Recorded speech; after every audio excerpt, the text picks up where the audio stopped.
Tänases videos räägin ma vastsündinu riietest. Täpsemalt siis sellest, et milliseid riideid mina soovitaksin kindlasti valmis osta ja mida nende riiete valikul ka täpsemalt silmas pidada.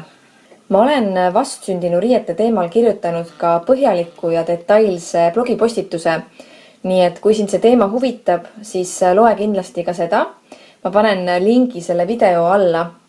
Ja samuti leiad sealt blogist hästi põhjaliku beebile vajalike asjade nimekirja, mille saab siis tasuta välja printida. Väga tähtis on beebiriiete materjal, et see oleks nahasõbralik. Enamus lasteriideid on küll õnneks puuvillased, aga on vahe, et kas see on lihtsalt puuvill või näiteks orgaaniline puuvill. 100% orgaanilise puuvilla kasvatamisel pole kasutatud kemikaale. Kui võimalik, siis tasukski beebide riiete valikul eelistada pigem loodusliku kiuga materjali, nagu näiteks puuvill, lina, siid, vill, bambus ja nii edasi. Üks väga suurepärane materjal on merino vill, sest et merino villased riided aitavad reguleerida beebi kehatemperatuuri. Palavaga nad pigem jahutavad ja külmaga hoiavad sooja. Ja merino vill sobib kandmiseks ka teiste riiete all, ehk siis ta on ideaalne näiteks aluspesuna või nahavastas ja nii igal aasta ajal. Kui merino villased riided lähevad märjaks, näiteks laps higistab või miskit lekib, siis need ei lähe nahavastas nii külmaks nagu näiteks puuvill. Ja merino imab niiskuse endasse, jättes nahale kuiva tunde, nii et lapsel ei hakka sellega külm. Üks teine suurepärane materjal on siid. Ma soovitaks vähemalt ühe riideeseme, näiteks pluusikese osta siidist. Ka siid reguleerib kehatemperatuuri ja sobib väga hästi kandmiseks näiteks kuumal suvel või siis palaviku korral.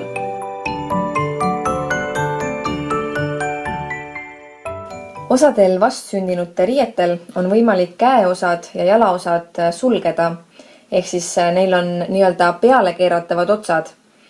Ja see on hea näiteks selleks, et pisik ennast küüntega ei kriimustaks või siis teisalt ka soojenduse eesmärgil, et osadel beebidel kipuvad käed ja jalad külmaks minema.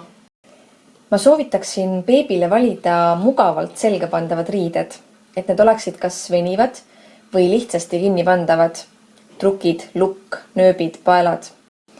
Täitsa vastsündinute puhul ei soovitaks ma valida liiga palju üle pea tõmmatavaid riideid, sest beebidele riietamine enamasti ei meeldi. Vastsündinute puhul on hästi oluline pea soojas hoidmine. Et pea on neil väga õrn ja tasub kindlasti varuda mitu mütsi, nii toas kui õues käimiseks. Jällegi soovitaksin siinkohal valida ka mõne merinovillase mütsi.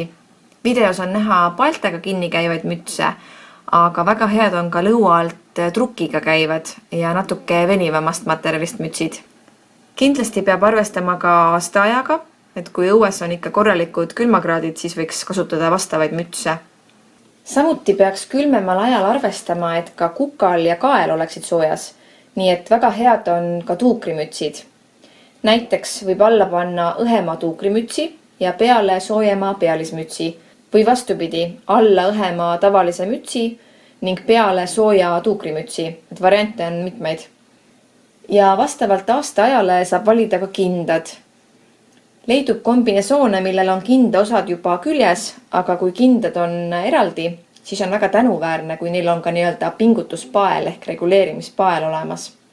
Kindlasti tasub mõni paar sokke ka valmis osta, aga vastsündinute puhul on minu arvates lihtsam osta sipupükse, millel juba jalaosad alt kinnised. Sest sokkidega kipub olema nii, et lapsed siputavad need jalast ära. Jalanõusid pole vastsündinutel kohe kindlasti vaja, aga kui üldse, siis pigem nii-öelda papud. Jällegi vastavalt aasta ajale peaks veenduma, et jalad oleksid soojas. Külmal ajal oleneb pappude vajadus ka sellest, et kas laps on soojakotis või mitte. Kui mitte ja kombe ja jalaosad on lahtised, siis mingisugused soojad papud peaks kindlasti soetama. Õueminekuriided sõltuvad samuti aastaajast, et kas piisab lihtsalt soojemast tekist või soojakotist või on vaja osta ka kombe.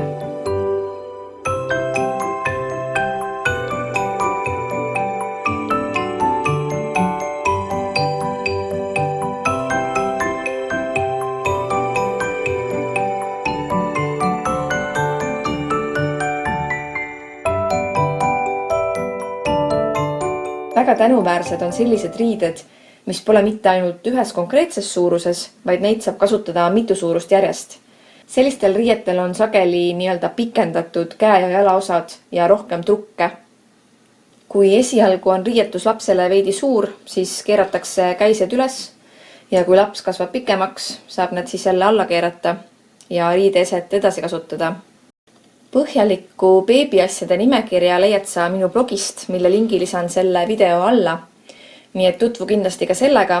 Samuti leiad minu blogist pikema postituse beebiriiete kohta.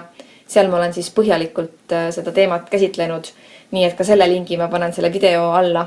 Kui sa tahaksid ka edaspidi beebiteemalisi videoid vaadata, siis kindlasti telli minu kanal, vajutades subscribe ja pane sellele videole like ning kohtume juba järgmises videos.